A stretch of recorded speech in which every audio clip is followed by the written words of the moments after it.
recebo ao vivo no estúdio, a partir de agora, Luciano. Ele é um professor universitário aqui de Cascavel e a gente vai ter um bate-papo aqui sobre as principais dúvidas que o povo tem a partir desse janeiro.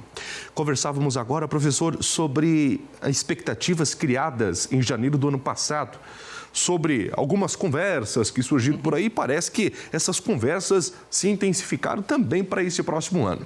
Mas vamos falar, em primeiro ponto, acerca desse aumento do salário mínimo para todo o Brasil, que passou a valer desde ontem. Bom dia, professor. Bom dia. Então, a partir de ontem, né, nós tivemos o aumento do salário mínimo, né, um reajuste importante, né, já que desde a entrada desse novo governo, houve uma mudança no cálculo, né, do reajuste.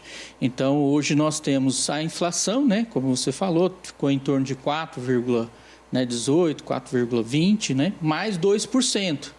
Então, por isso nós tivemos aí um aumento, né, do salário mínimo aí em torno de 7%, né, 6,7%, né. Então, esse reajuste ele é muito importante para recompor, né, o salário, né, o ganho, né, o poder de compra da classe trabalhadora, né. Professor, falamos do salário mínimo, mas tem algo aqui que a gente precisa falar muito sobre essa reforma tributária, né? A Receita Federal classifica 2026 como um ano de testes. E esta reforma, como deve acontecer, de uma forma básica para que o povo esteja em casa possa entender em palavras? Então, a reforma era uma necessidade, né, nossa, né, do povo brasileiro há muito tempo, né, porque o nosso sistema, infelizmente, ele é regressivo e ele é muito complexo, né? Quando a gente fala regressivo, é que as pessoas que ganham menos, elas acabam pagando mais, né? E as pessoas que ganham mais acabam pagando menos, né? Então, é isso que a gente chama de regressivo. E, além disso, ele é muito complexo. Complexo porque quando você vai olhar no pagamento, ali na nota, né, você não sabe quais os impostos que você está pagando, porque há uma incidência, né, que a gente fala em cascata, né, e que o consumidor final ele acaba não sabendo quanto de imposto que ele está pagando ali. Essa reforma, ainda que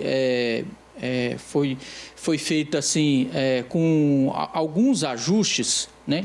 Num primeiro momento, foi feito para simplificar, né?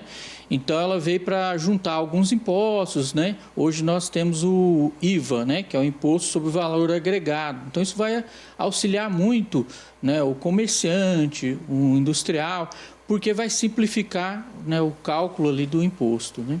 Quem está em casa, o senhor tocou num assunto que é verdade. Às vezes no Olerite, a pessoa recebe o Olerite nem sabe que imposto que está pagando lá. Talvez veja lá, tanto de INSS, tanto enfim, mas basicamente o brasileiro, o que é? É a cultura dele? O que acontece, doutor? É que ao longo da nossa história a gente foi acrescentando imposto, né? Imposto municipal, imposto estadual, imposto federal, né? E aí sobre serviços, sobre produtos específicos, isso foi criando um sistema bastante complexo mesmo.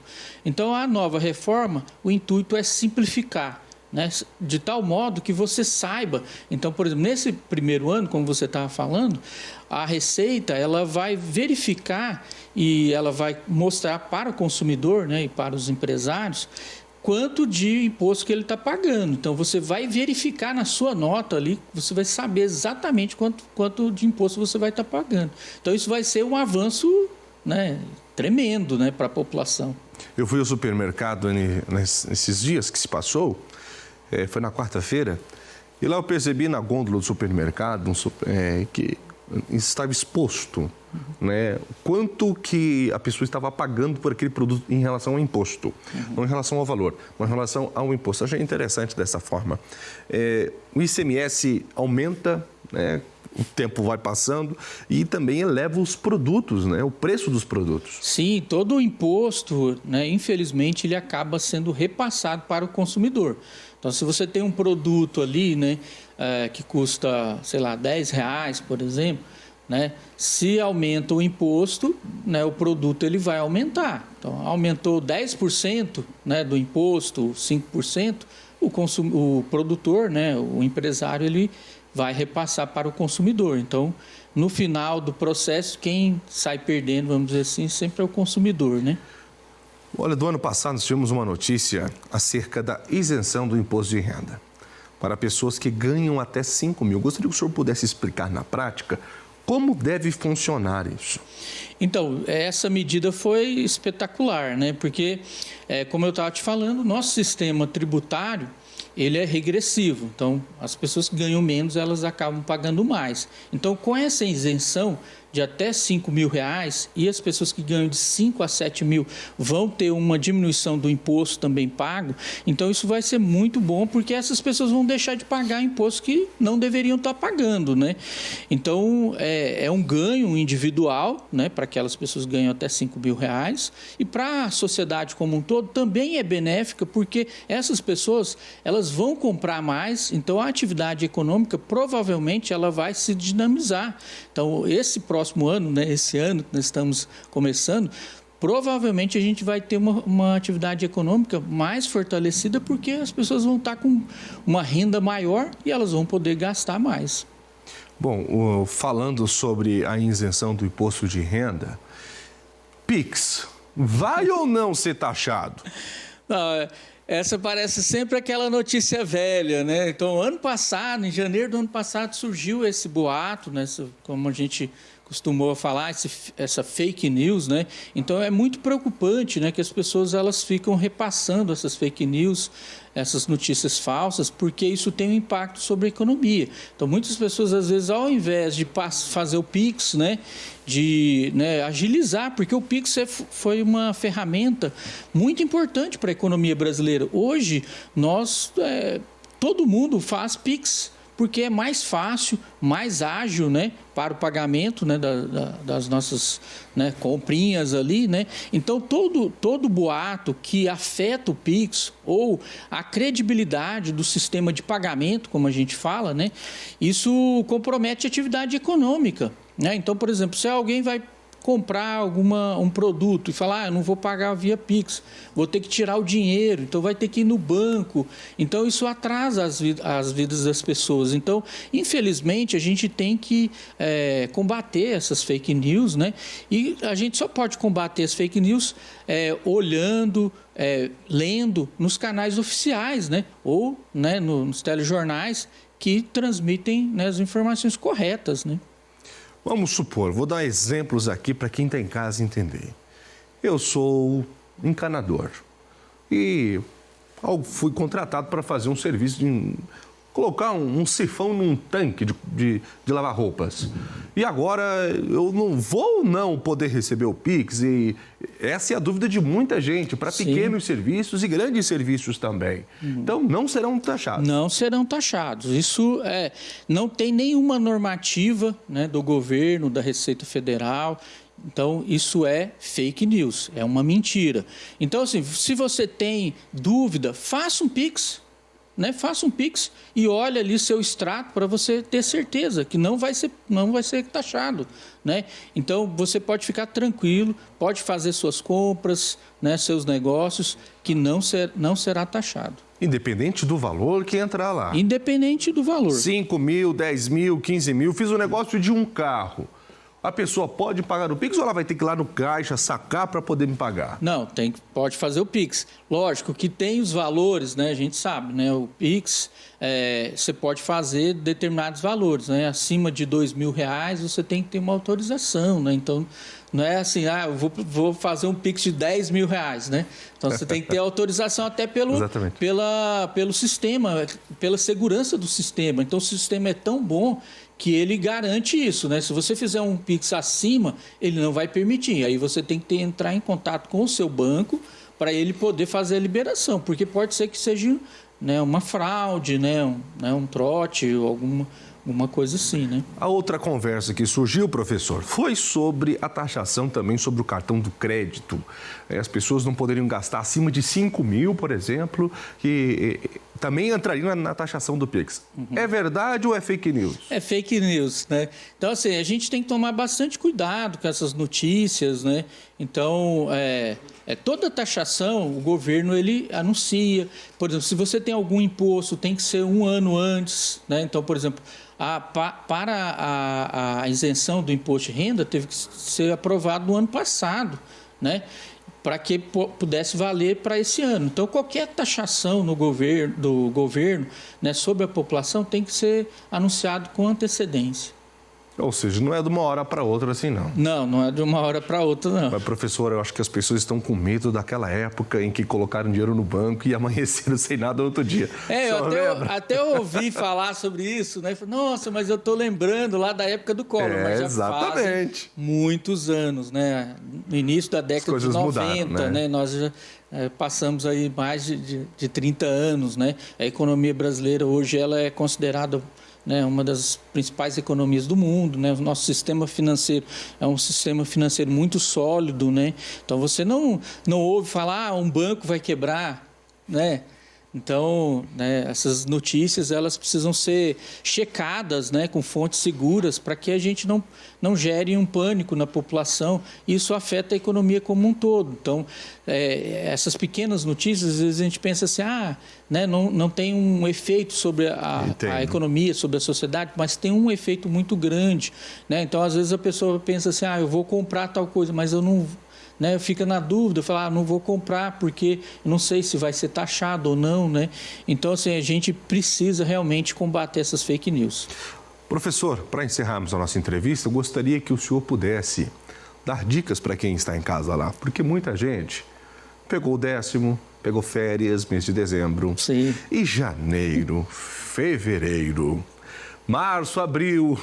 Sim. Vem, e quando vem forte. Por exemplo, só agora, no começo de fevereiro, já vem material escolar, já vem IPTU, já vem IPVA. Já tá aí, Como faz para se programar? Porque também o limite do cartão de crédito foi estourado no mês passado.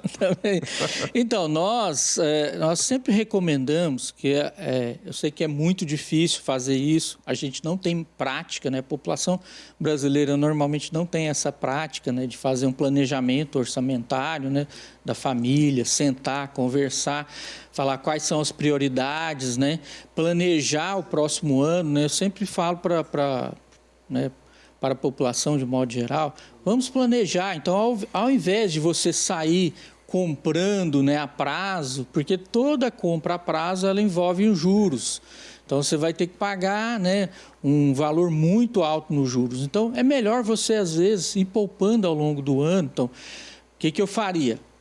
Poupar ao longo do ano e falar, não, minha meta é essa, comprar um carro, ou comprar uma casa, ou comprar uma geladeira, um fogão, né, ou um bem, né, de alto valor. Então, planeja, poupa no início, né, pelo menos ali uma parte, porque quando você vai negociar, fica mais fácil, né? Se você chega ali com um montante, fala, não, eu tenho tanto para dar, né, de entrada, então você vai poder negociar ali os juros, né? Agora, se você chega ali, né, e fala, eu não tenho nada para dar entrada, então você vai pagar, infelizmente, juros bem altos.